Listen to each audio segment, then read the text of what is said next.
This episode is brought to you by LifeLock. It's Cybersecurity Awareness Month, and LifeLock has tips to protect your identity.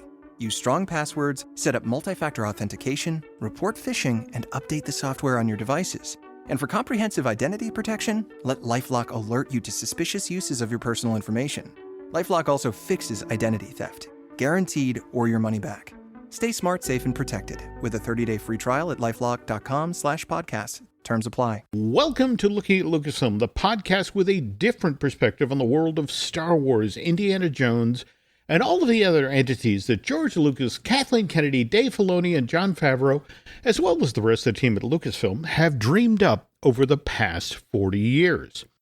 I'm entertainment writer Jim Hill, and my co-host Brian Gaughan and I are recording this week's show on Saturday, January 13th, 2024, just 2 days out from Martin Luther King Day. Do you have any plans for the 3-day weekend, Brian? Up to anything special? Maybe a set of 12 hours of sleep, 13 hours of sleep.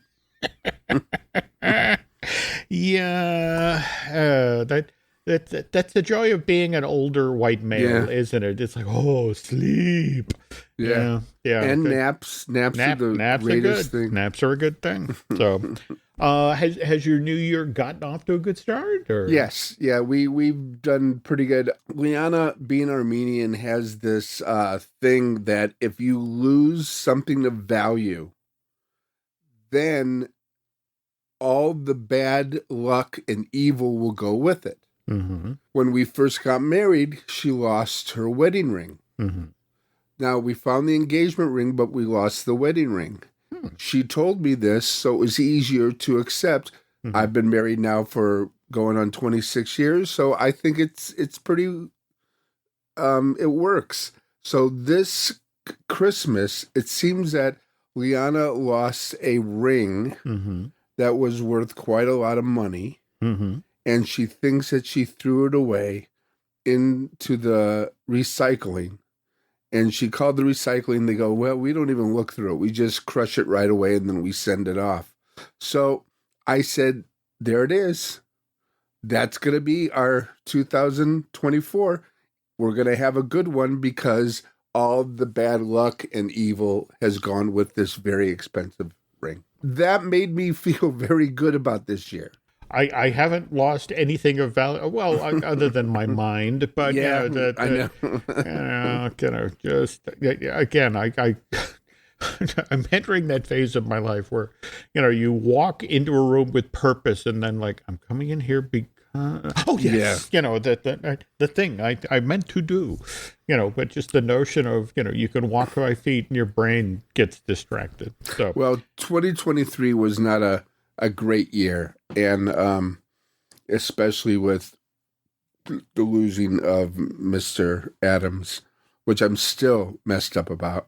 Well, but now it's interesting you say that, and we're going to talk about this later on in the show, but I wanted to update folks about the GoFundMe, and also just thank folks, because when Len Testa and Tim O'Brien set that up, the goal was, or the hope was, that we'd be able to, get $5,000 together to help, Aaron's widow, Sabrina Geiger, deal with just the unexpected bills and that sort of thing that come with the loss of your partner and that sort of thing. And I'm pleased to report that as of today, there's $15,000 sitting in that account. The folks who listen to this podcast and the other podcasts at Jim Hill Media and likewise Disney Impact and Disney Dish have been so generous.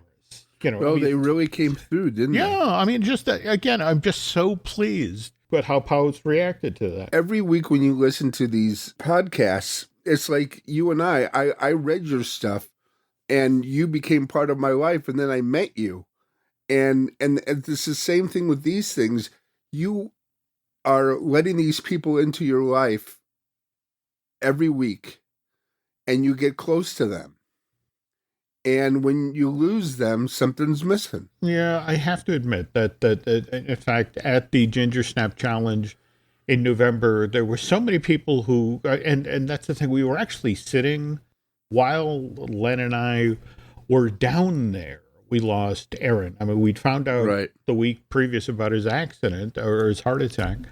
And we weren't in a position yet to share the info because, to be honest, Sabrina wasn't in a position to share the info.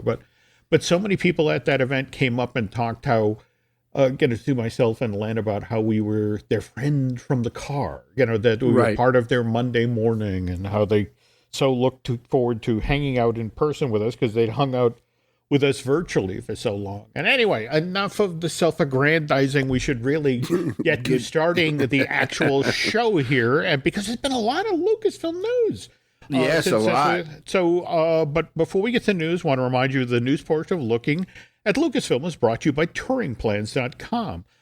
Touring Plans can help you save time and money at theme parks like Walt Disney World, and so please check them out at TouringPlans.com. All right, so anyway, on our last show, we talked about how Dave Filoni had just been made the chief creative officer at Lucasfilm. And with something like that happening, if you're like myself and Brian and have paid attention to entertainment news for a couple of decades, shoes are going to drop. Raining from the sky. Okay, so the first shoe of size came earlier this week with the news that Lucasfilm is readying a new Star Wars project for theatrical release. This one, tentatively entitled The Mandalorian and Grogu, will bring the central characters of the much-loved Disney Plus limited series to the big screen. Now, the info we have so far about this project is Mandalorian Grogu will be directed by Jon Favreau and produced by Favreau, Kathleen Kennedy, and Dave Filoni. And now what's especially interesting about the press release that announced this project is it stated that The Mandalorian and Grogu will go into production in 2024, this year. And then tagged at the bottom of this same announcement was the news that Season 2 of Star Wars Ahsoka had been greenlit. Didn't it say, oh, yeah, and Season 2 of Ahsoka will start? Wasn't like one of those things, before we go. But now, okay, this is an amazing news. People got crazy and they forgot all the negative things. But is this replacing Season 4? Because Season 4 was announced, and Season 4 was being written. And Season 4 is in the Internet Movie Database as, coming up in 2025, I think. Just to put this in context, remember, there were 8 episodes of Season 3 of The Mandalorian, and the last one of those aired April 19th of last year, 2023. Right. Likewise, we had 8 episodes of Season 1 of Star Wars Ahsoka, and that wrapped up October 3rd of last year, 2023. And then 6 weeks after that, we got the news that Filoni had been made Chief Creative Officer of Lucasfilm on November 21st. So, I don't need to explain to somebody who has worked in the entertainment industry, these dots are connected. Yes. And yes, it is interesting that with the announcement of the Mando and Grogu movie being produced for theatrical release starting in 2024, that there was absolutely no mention of Season 4. But yet, we did get an announcement of a Season 2 of Ahsoka. So just wanted to lay this out here. If you think about how Season 3 ended with The Mandalorian, with, his new home on the piece of land he'd been deeded, and on the prairie, and with his feet up. Yep. And we were watching Grogu, make all of the little frogs in the pond float up into the sky. So those characters are left in a position right now where it's relatively easy for them to start a new story, a theatrical release. Yes. Now remember, the project that had previously been talked about as Dave Filoni's theatrical film. Yeah, which we kind of guess was going to be a wrap up of the Filoni Favreau universe. Bring Ahsoka, bring in the Mandalorian, bring in all the characters that Boba we Fett, saw, and then Boba, and then just wrap it all up in that movie, and then all of a sudden, this movie comes up too. Yeah, and remember, the in-house that was sort of referenced to as the Star Wars Avengers movie. That the notion of bringing all these film or these characters from the Disney Plus limited series to the big screen, and that's what would have made this Star Wars movie special. I'm struggling not to connect the fact that in this press release that we get the announcement of the Mandalorian Grogu movie starting production in 2024, which, face it, Brian, that means what?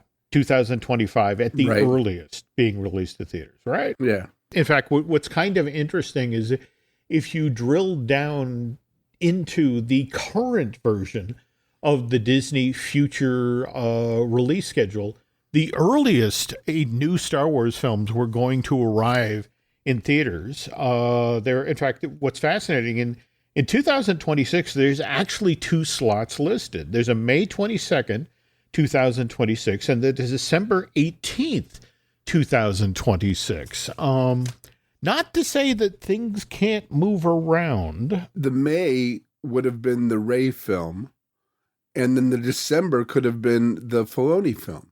Well, interesting that you bring up the Rey film, because just over the past week or so, some news has broken about that. Now, remember, this is the project that's, again, built around the central character of the Disney-produced Star Wars trilogies, and would have supposedly had Rey looking to relaunch the Jedi-Order by using the ancient texts to teach some new students the ways of the Force. And this project has reportedly, hit a snag. And supposedly the snag is the script. And to be specific, everyone supposedly signed off on the story or the general shape of the story, but we're talking about the actual screenplay. Evidently, Damon Lindelof and Justin Britt Gibson were the first folks through the door to work on the script. They couldn't crack the screenplay, so it got handed off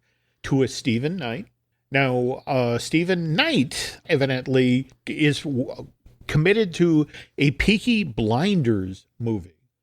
And as a result, it's just one of these things where it's like, he took on the commitment and then had to turn to Lucasfilm and go, I am so sorry, but I do not have the time right now to finish the screenplay for this Rey movie.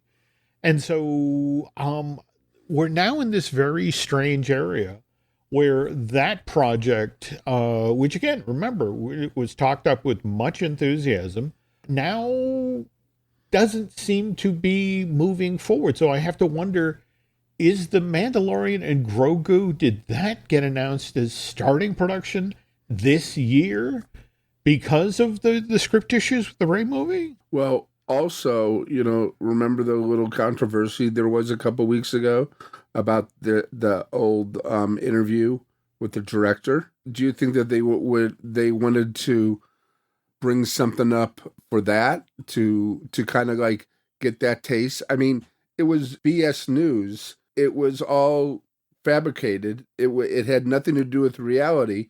Yet, people thought that it did get people upset, of course, as it would. But then it was taken completely out of context because the review was done 10 years ago, and it was about her documentary that she was doing. So it had nothing to do with the way she makes movies. And I think she made Ms. Marvel.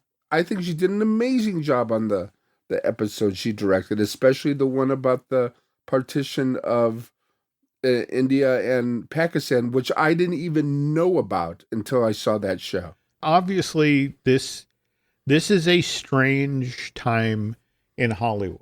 And yes. think about it. If we take a step back even 4 years ago with James Gunn having, being fired off of Guardians in the Galaxy Volume 3, after finishing the screenplay. And, and if you remember the whole arc of that, he goes off and makes the Suicide Squad movie, and, cooler heads prevail at Disney. They bring him back to work on Guardians, on the script that he had written. He directs the movie, but again, Warner so enjoyed working with him, they bring him in to be the new head of DC Studios. It's important to realize that, that's the story right now, but let's see where we are.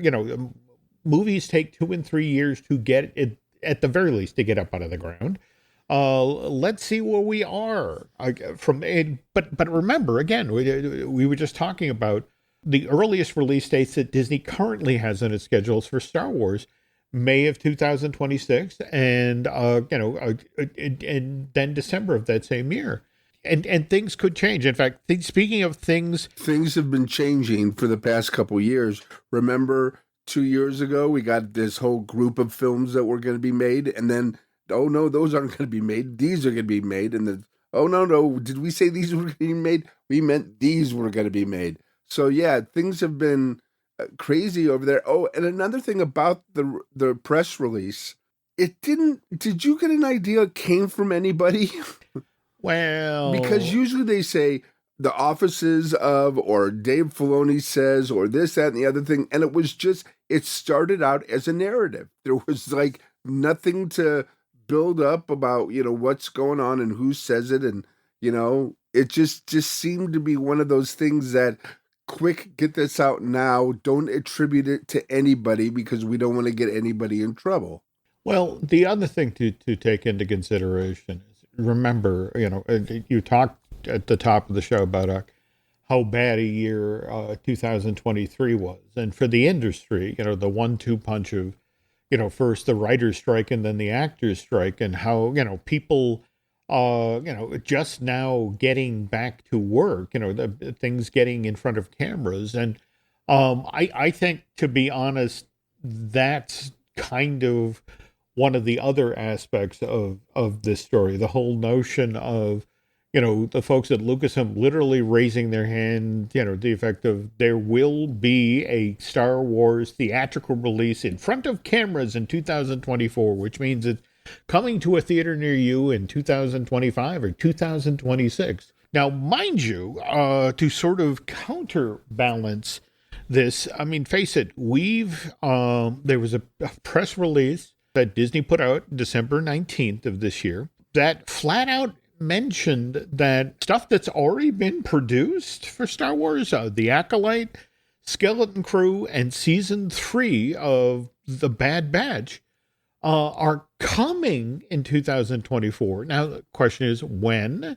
Like, geez, we don't know. These are undated as of right now. Now that said, Bad Batch producer Jennifer Corbett was on Twitter just earlier this week and, posted something to the effect of, oh, I saw that Bad Batch is trending. I guess you guys really want to see that trailer. So let's hope that, that's out there sooner rather than later. But yeah, this is kind of an interesting time. You just get the sense, at least when it comes to Lucasfilm, that there's kind of a course correction going on. In fact, that's, we talked a bit about this on the last show, the notion of Dave Filoni now in a chief creative officer position. And a lot of that is on the back of, at least as far as the folks in the corner office at Disney are concerned, Dave seems to have his finger on the pulse of what Star Wars fans really want to see. Yes. Yeah. He does. He's a fan just like us. And it seems like a lot of the things that they do sometime is they don't want to do fan service. And we got to make this stand on his own. We don't want to do fan service. Or if they do fan service, it's so blatant that it just, like you say, some people can take you out of a movie. That takes you out of a movie sometimes. It's just like, oh, this one didn't they do that in the first movie, and then didn't they do that in the second movie? And yeah, I think that they should realize exactly what Filoni and Favreau did is they created something from whole cloth, something brand new, but with a theme. I remember working and sitting in, there was David Beagleman had a company called Gladden Films, and I was very fortunate to sit in some of the meetings. And the producers, most of the producers or the associate producers that were brought in because they were friends of friends of friends, did not have an idea of what films were. They just saw numbers. So they go, well, I don't think the audience would like this, or the audience wouldn't like this, or, I don't see the audience going for this. They had no evidence for that. So that's why what was it? Disney passed on E.T. because they go, well, I don't know, a good alien? I don't know if this is going to happen. And then all of a sudden, what happens? So people just have to accept. And then you have people like, who's the producer that was at 20th Century Fox for Star Wars? Oh, Junior. He's a junior. Yeah, that. Anyway, he saw something in Star Wars that nobody else saw up to when it was released. When Lucas showed that group of consisting of Scorsese and Brian De Palma and Steven Spielberg, only Steven Spielberg got it. What was it? Was it Brian De Palma goes, what's it with that gorilla thing? No, Coppola said that. But nobody else got it. But Alan Ladd Jr. There we go. Did get it. Yeah. And just to sort of circle back to two things you mentioned here. Yes, on the heels of the underperformance at the box office of 1941, Spielberg, with kind of his tail between his legs, did go to Disney, and I'd really like to have a new home, and I have this project that I want to do. But the story that I've always heard about, Disney was actually supposedly intrigued by E.T., but it was the notion that Spielberg, talked profit participation, like, I have my friend John Williams who does the scores for my films, and he gets points on the movie, and I have my favorite editor and my favorite art director, and this was Disney in the late 70s, early 80s, and it's what, you want us to share? And it's like, no, that's not how we do business. Now, conversely, one of the things that's always fascinating about Lucas at bringing Star Wars to 20th Century Fox, and that the notion of 20th Century Fox thought it was ridiculous that one of the terms of the deal that Lucas had with Fox was, well, he wants to hold on to the toy rights. And it's like, he wants to hold on to the toy rights. Oh, what an idiot. Sure, absolutely. Take the toy rights. We'll take this stuff you make from selling tickets, the money. You can have the toys, and it just, and that definitely came back to bite them. But if we could pivot now to again, Disney and its Star Wars, and you were mentioning about, what stories you choose to tell and how you tell them. Adam Driver's been out there for the past month or so doing publicity for Ferrari. And in fact, he was on, I want to say it was the Rich Eisen show, and he got asked about Kylo Ren. And he told this fascinating story about when he was approached by J.J. Abrams to, and again, J.J. was recruiting Adam for a brand new Star Wars trilogy. So the notion was, let me explain to you what we're going to do with this character, Kylo Ren. Because the thinking then, and this is what's fascinating, is that he was going to be the opposite of Darth Vader. And to explain, remember, Darth Vader starts off, in A New Hope as the scariest of the scary. I mean, he's a villain. He kills Obi-Wan Kenobi. Yeah. He's the baddie, the baddest of the baddies. But over the course of that trilogy, that Luke gets through to his dad and redeems him. Now, what JJ was proposing for the 3 Disney-produced Star Wars films was the notion that Kylo Ren started off, that this is Ben Solo. And he's still somewhat unsure about the path he's on. And, that's somewhat hesitant. But what the notion is, by film 3, he's the baddest of the bad. Rey and Finn and Poe, it's going to take everything they've got to take this guy down. So here's the quote from Adam. J.J. Abrams walked me through what he wanted to do with the character, and that Kylo's journey was going to be the opposite of Vader, with Vader starting off as the most confident and committed to the dark side, and by the last movie of the original trilogy, he's the most weak and vulnerable, whereas J.J. wanted the new trilogy to start in the opposite direction, that Kylo Ren at the beginning of Force Awakens was supposed to be this confused and vulnerable, and by the end of the third movie, he's the most committed to the dark side, and that's the thing.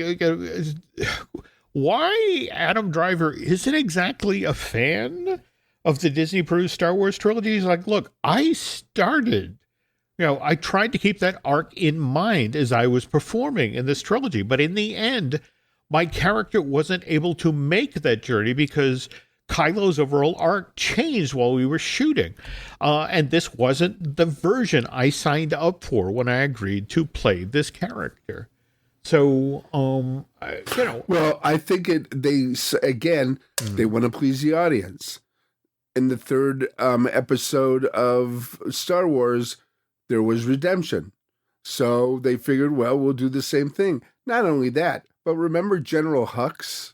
How he becomes, he was just as evil as Ren. He was horribly, blows up a whole planet. And then at the very end, I don't like the way they're treating me, so I'm going to be on your side. Really? I don't know. Yeah, I'm sorry. It's that and the horses riding down the side of a Star Destroyer. Yeah, they pulled me out of the movie. And now speaking of, we were talking earlier about pulling people out of a movie, and just today, I learned what was planned for that moment in Return of the Jedi when Luke takes Darth Vader's mask off and sees his dad's face for the first time. Now, want to sort of set the stage here and remember, Obi-Wan Kenobi was played by an Academy Award-winning British A-lister, Sir Alec Guinness. And so the thinking was, that as they were originally, casting up on Return of the Jedi, it's like, now, wait a minute. We're coming to this moment where, and think about it. Think about when you saw Empire for the first time. And there was that scene where you saw Vader from behind with the mask being lowered, and you saw the weird scars on it, burns on his skull, and it's like, oh, what's the front of that guy look like? And so the notion was, all right, we're going to do this reveal. We should have a really big star under that mask. And so evidently there were actually discussions between Lucasfilm and 20th Century Fox about, should we reach out to say Sir Laurence Olivier or a Sir John Gielgud and have them be, because again, you want somebody who's of equal weight to Sir Alec Guinness. And wow, that would have been a big twist. It would have. But the interesting thing is that evidently Lucas thought about it for a while, and then it's like, I think that's going to pull people out of the movie. In fact, if the mask comes off and it's Sir Laurence Olivier, suddenly people in the theater are first going to talk amongst themselves, to the effect, oh, that's Sir Laurence Olivier. And the focus at that moment really should be this scene between father and son, and the beat to the effect of, I love that line, I'll get you out of here. It's like, I have to rescue you. It's like, you already rescued me. You already saved me, and So when you and I were pre-gaming today, you actually pushed back pretty strongly about the notion of would that have pulled you out of the movie? Yeah, see, I think that's an excuse that a lot of filmmakers use when they try to surprise people pulling out of the movie. There have been so many Easter eggs. There have been so many surprises in films that we have seen. There's been so many fan, stuff that we're not pulled out of the film. We're like excited that we discovered it. That we discovered a Easter egg, that we discovered, oh, this is Laurence Olivier, or like I just saw the movie The Northman, and two people in it, Willem Dafoe and I can't forget it. I forget her name, but Willem Dafoe, he's unrecognizable. And I didn't recognize him until I saw him the second, and I'm going, oh my God, this performance is amazing. I didn't know it was Dafoe.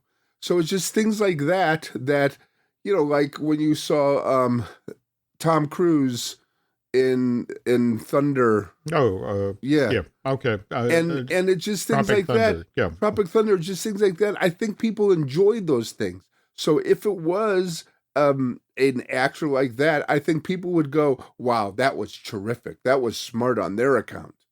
I can see what he means, that he wanted people to, be touched by it and focus on that. But I don't think it pulls people out of the movie at all. I've never seen a review, or maybe I have, that people go, well, this would have been better if they just would have left it on its own and not try to make it cute and clever or something like that. So I'd never seen that. So Okay. Well, again, long story short, they opted to go with Sebastian Shaw instead. Though, if we're talking about Luke's parents, I don't know how many of you saw the lovely photo that came out of this year's Golden Globes, but Mark Hamill was there at this year's event to present the inaugural Cinematic and Box Office Achievement Award. But there at that event, he finally met up with Natalie Portman, who, of course, played Padme Amidala in the Star Wars prequels, who was Luke and Leia's mom. And, so he tweeted out, it's like, now I have finally met my mother, thanks to the Golden Globes. And what's kind of cool about this is that Mark has previously sort of, played with this concept, that because the effect of like, look, when I saw that Natalie Portman was my mother, I thought, holy moly, a woman that beautiful has a kid that looks like me. It's like, I'm not buying it. I would be way more handsome. So, which again is one of the reasons why I love Mark Hamill. He's a guy who's dedicated to his craft, but doesn't take himself too seriously. No, and he's a complete geek too. He's a comic book guy. He's a movie guy. And when he met her, he was really excited, like a kid meeting, his hero for the first time. It was really a special, just the look on his face. And then she was like, I don't know what to say. There we go. I'm the mom of a 60-year-old. Okay, yeah. I get it. Well, anyway, now speaking of somebody who's dedicated to their craft, on the second half of today's show, we're going to talk about Imagineer Richard Berryman and the role that he played in the creation of the original Star Tours. But first, this. Introducing Meta Ray-Ban Display, the world's most advanced AI glasses. With a full color display built into the lens of the glasses, it's there when you need it and gone when you don't. Send and receive messages, translate or caption live conversations, collaborate with Meta AI, and more. Be one of the first to try Meta Ray-Ban Display. Visit meta.com/Meta Ray-Ban Display to book a demo and find your pair.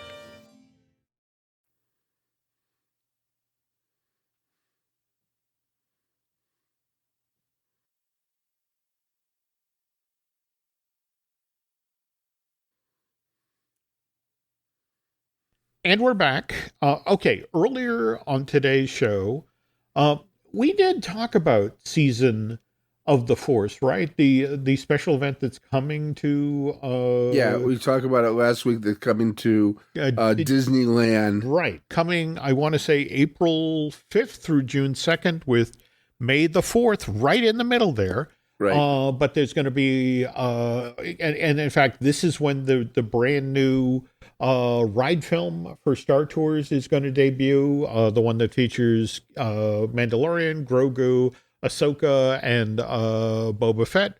So we can look forward to that. But this month, in fact, January 9th, 1987, the original version of the simulator attraction opened up 37 years ago this month. And Wow. someone who played a big role in the making of this attraction was Richard Berryman. Now, Richard worked for Walt Disney Imagineering from 1969 all the way through to 2008. In fact, Brian, to hear Richard talk, the very first animatronic figure he ever worked on was for Peter Pan flight at Walt Disney's Magic Kingdom. If you recall, there's a scene in that dark ride where Peter is standing on the deck of the Jolly Roger behind the ship's wheel. That's the very first thing that Richard ever worked on. Well, was that really an animatronic figure?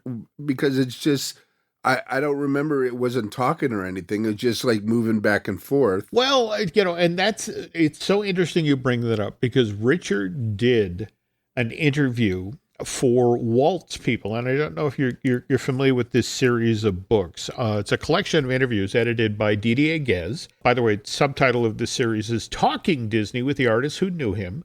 Okay. And there's been 28 volumes of this series so far. In fact, the most recent one came out in September of last year, and it features a 67-page long interview with Berryman, where he talks about all of, many of the figures he worked on over his near 40-year career at the company.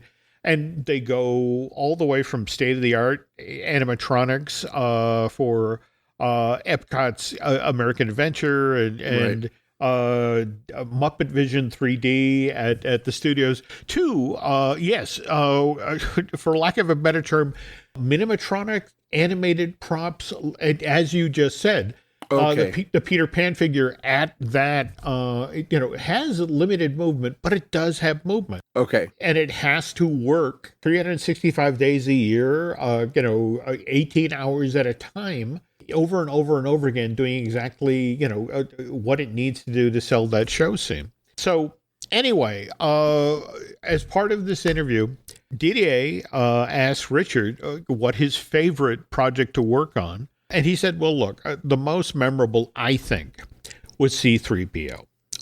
Anthony Daniels' character from the Star Wars movie. I built C3PO for all 4 Star Tours attractions at the Disney theme parks. That would be the one at Walt Disney World, the one at Tokyo Disneyland, Disneyland Paris, and the original at Disneyland Anaheim. And he said, this assignment started when my boss, Larry Sheldon, he was the head of my department in Imagineering, a very small shop. Only 6 of us worked in my department. And Larry says, Rick, come over to my area. And there on the floor is this wooden crate that has just come in from Northern California. It's got Lucasfilm production stamped on the outside. And he says, you're in trouble now. I just got you your new job. Take this back over to your work area. Now, be careful opening it, though. It's one of a kind.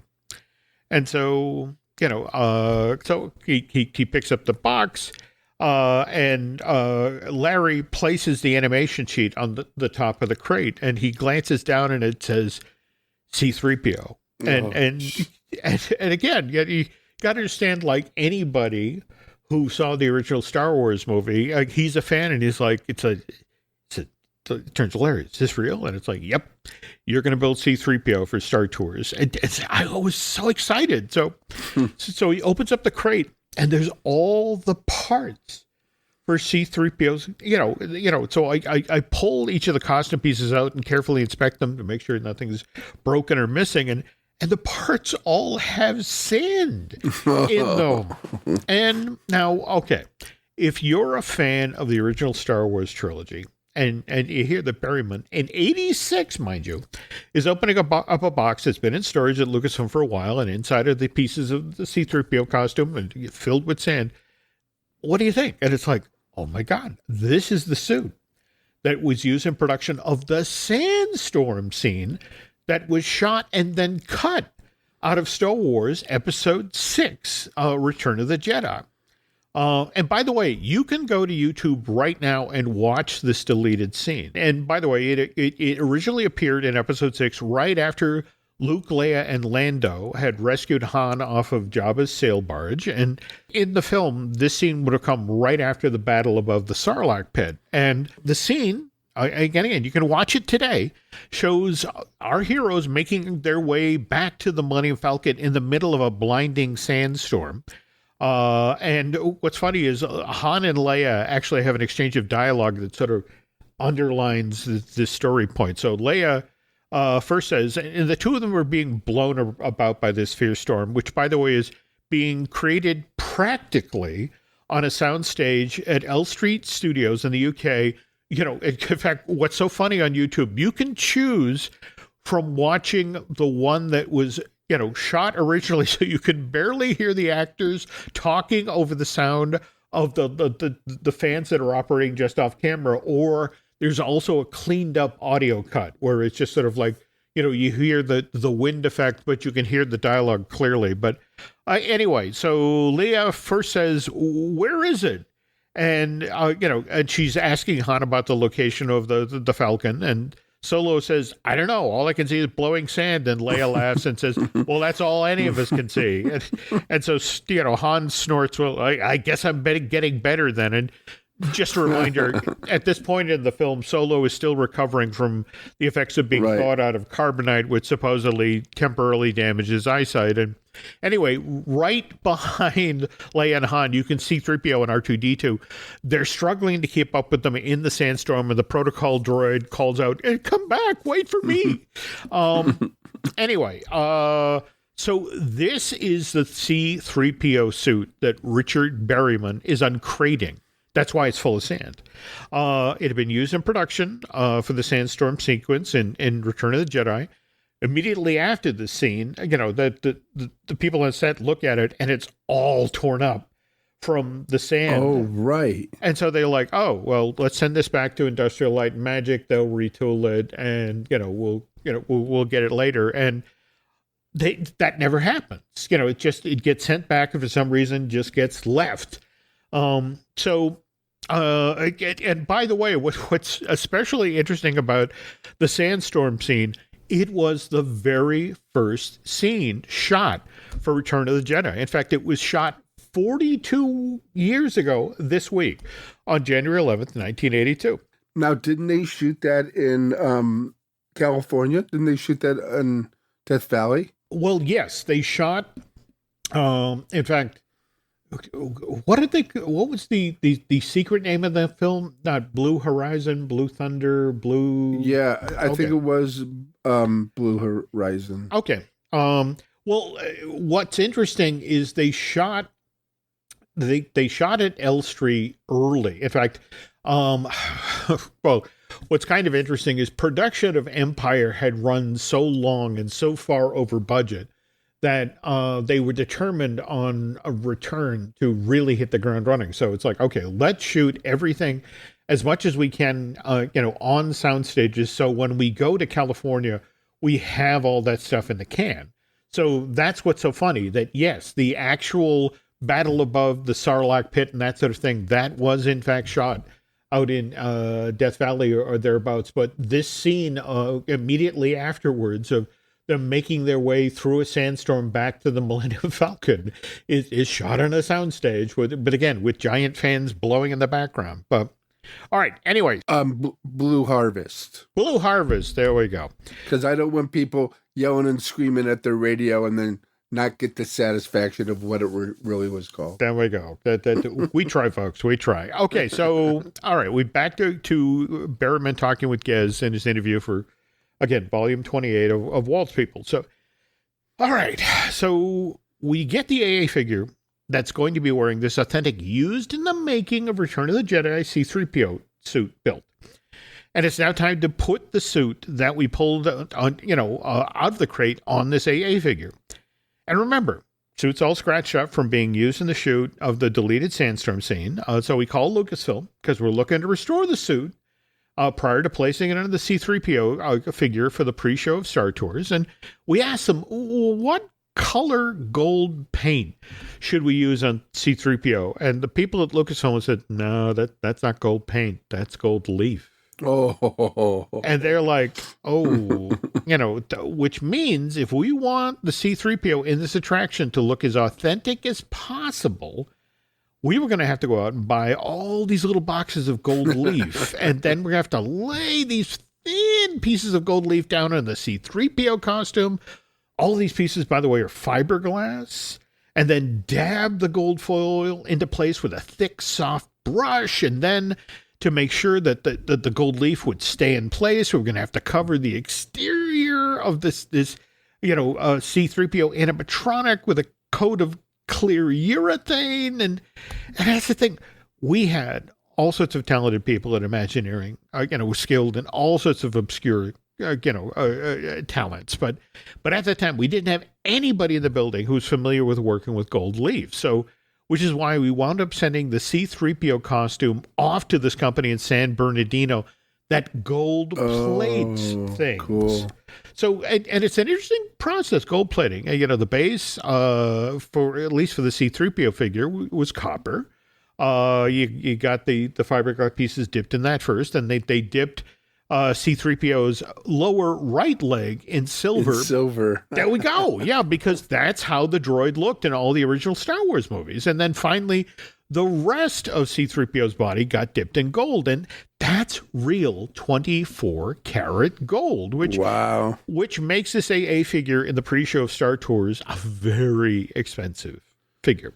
Well, also remember in the first Star Wars, New Hope, where you saw C3PO being dipped in the oil bath. You did. So it's almost the same thing. It's so interesting you say that, because the thinking was that if you remember the end of the movie, the award ceremony, and how cleaned up and nice C3PO looked at the end of that, evidently the thinking in-house at Imagineering was, okay, so it's a couple of months after Return of the Jedi, and C3PO and R2-D2 have now gotten jobs with this space tourism company, Star Tours. And, so C3PO is going to want to look his best for his new job. So he would have gone off and gotten buffed up and that sort of thing. So, that was the whole point of, look, we're going to have to spend the money and dip him, do the 24-karat gold. Now, did they do that for all four of them or just the first one? As I understand it, that they had to, once that had been established as the look, that's what they had to do. So in fact, what's interesting is that they had to, remember, they only had the original costume for Return of the Jedi for the original Star Tours at Disneyland. For the next three had to be custom built. And then, those fiberglass pieces had to go out. I don't know if they all got sent to the same company in San Bernardino, but that's how it happened. Well, anyway, okay, now, at this point of the project, it's buy-off day. This is the day when key people associated with the new project for the park swing by 1401 Flower Street and then sign off on the new AA figures that were going to go into this attraction before they're then sent to the field for installation.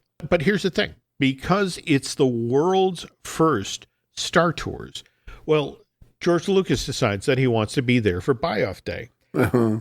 And because this is the new 24-karat gold C3PO AA figure that's being signed off on, George decides, well, I should bring Anthony Daniels down with me. The guy who wore it, he should be the one who signs off on if this looks right for the attraction. And now, since George Lucas and Anthony Daniels are coming to Imagineering for buy-off day, Michael Eisner says, well, I need to be there too. Of course he has to be there.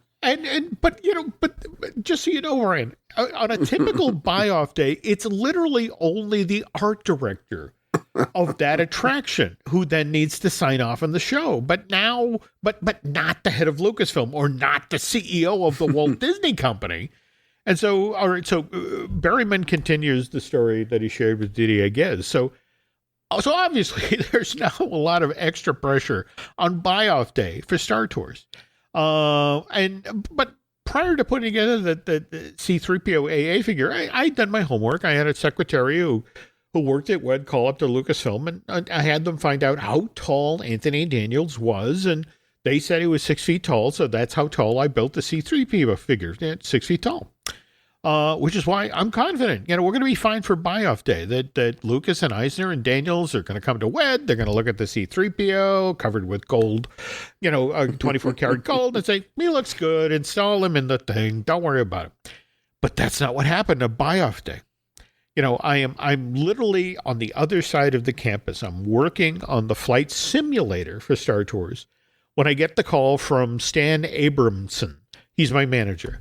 And he says, Lucas and Eisner and Daniels are all upset because I built the C3PO animatronic. It's too big. It's too tall. So I walk over to the room at WED where they're doing the buy-off, and I immediately see what the problem is. They've got the C3PO animatronic up on the show floor, which is this elevated section of our our workspace. Which means that the C3PO AA figure is already 18 inches higher than from down where Lucas and Eisner and Daniels are standing. And they're all, standing there gesturing about it. It's, he's too tall. You're going to have to rebuild him. What are we going to do? And so I say, go get me an 18-inch tall box. And I turn to Mr. Daniels and say, hang on. And then, they bring in the box, and I get a tiny little step ladder, and I say, Anthony, may I call you Anthony? And he's like, of course. And I said, please step up on the box. And then, you're going to see that the animatronic C3PO and you are the exact same height. And he did that. And of course, this was the problem all along. Lucas and Eisner and Daniel, they're standing on the shop floor looking up at something on the show floor, which again, 18 inches higher. Which is what made the thing. It was too big, that it was towering over them. But after that, everything was fine. But at the same time, Berryman is like, here are arguably two of the most powerful men in show business, and they couldn't put it together. Like it's on an 18-inch tall box. That's why it looks tall. They were very quick to blame somebody for something that wasn't there. I just think, there was a lot riding on this project. Anyway. Do you remember walking in the very first time, not knowing what to expect, at least for me, because maybe you knew what was going to look like, and seeing C3PO and R2-D2 there, and your brain's going, is this real? Is this really them? Is this really the real costume? Is it just my imagination? And I was in awe of the whole idea and the ride itself, but just to see C3PO in person.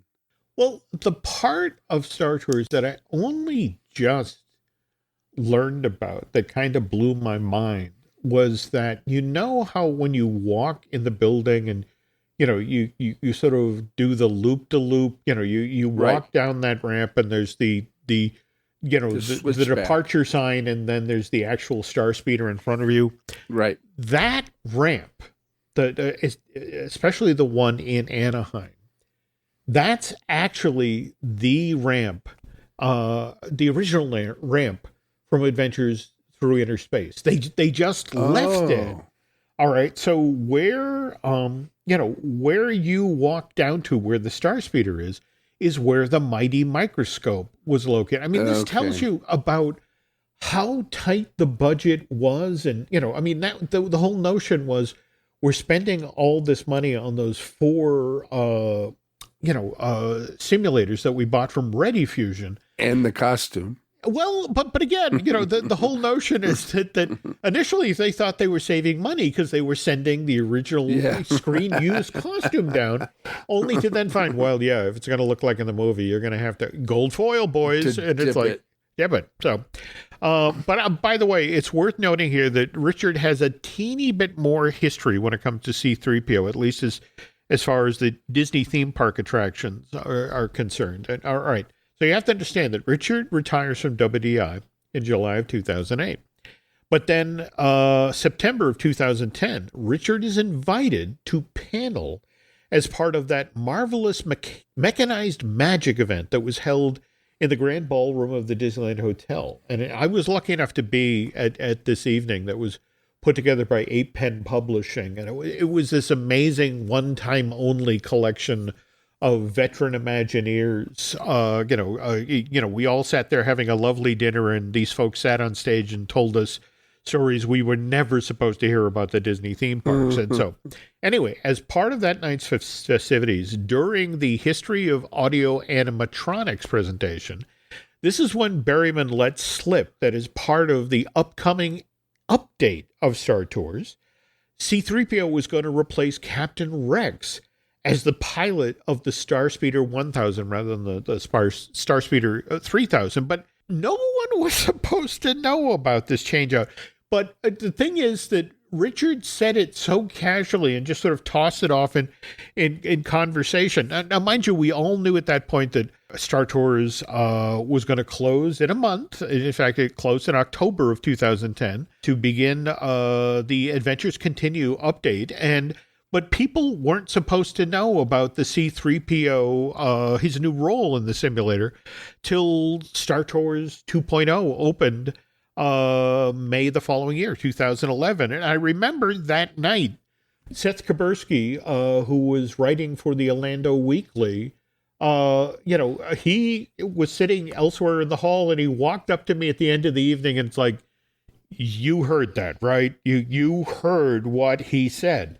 And I said, yeah, but did he really say that? Or was that, a 60 or 70-year-old slip of the tongue? Or, and the two of us, to our great chagrin and regret later, decided not to report it because it was just sort of like, I don't think.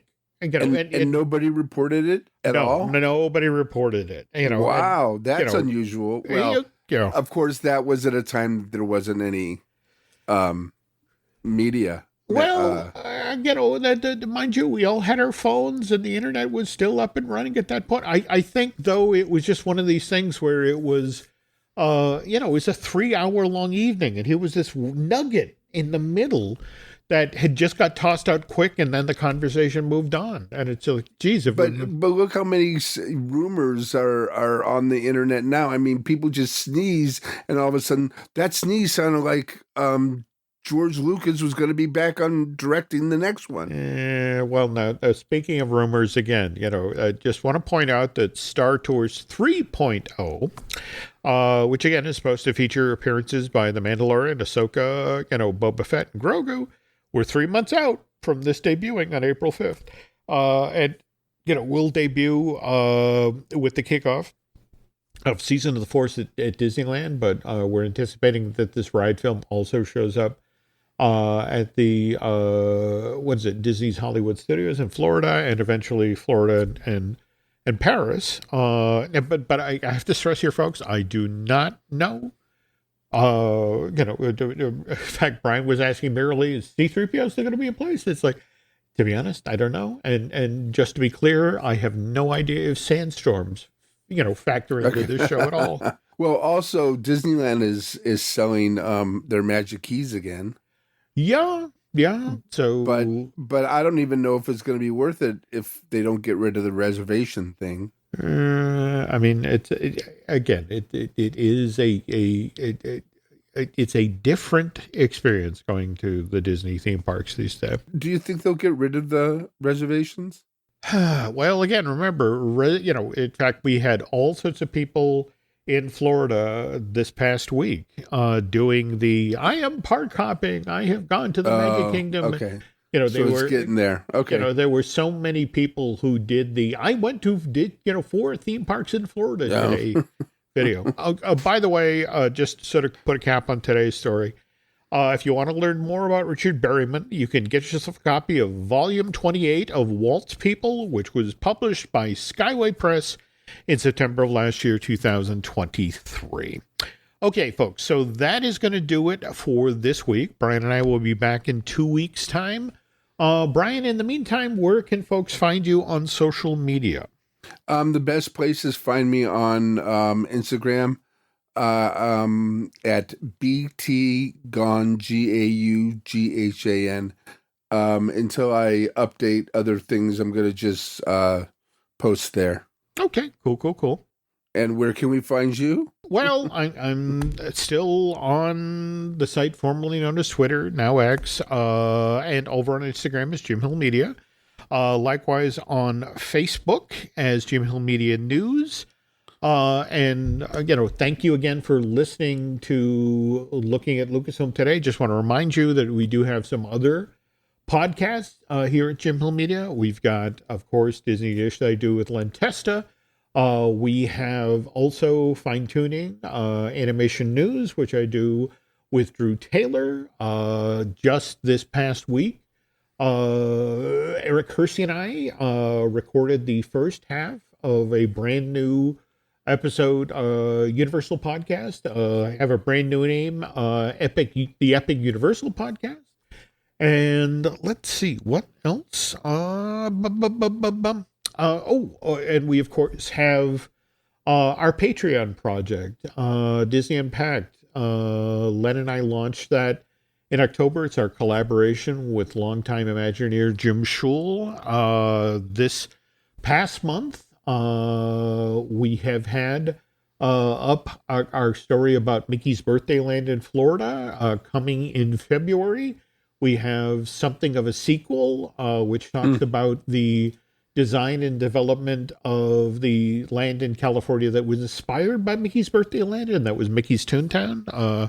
Should check that out. And again, thanks so much to those of you who contributed to the GoFundMe that we Len Testa and Tim O'Brien set up in Aaron Adams' name. Again, so appreciate your generosity for on behalf of Sabrina Geiger.